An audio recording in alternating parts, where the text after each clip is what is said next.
মেয়েটা কেন আমার সামনে আসলো না?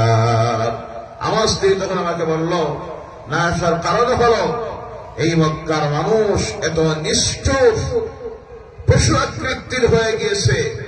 আপনাদের সমাজের নিয়ম হলো মেয়ে সন্তান জন্মগ্রহণ করার পর তাকে জীবন্তভাবে নিয়ে কবরে দাফন করা হয়ে যায়। বলো নাউযুবিল্লাহ। যার কারণে আমার এই মেয়ে জন্ম নেওয়ার পর থেকে আমি তোমার চোখের সামনে মেয়েটাকে বাহির করে নাই। আমি আমার মেয়েকে বলেছি, তোর বাবার সামনে জীবনেও যাইস না।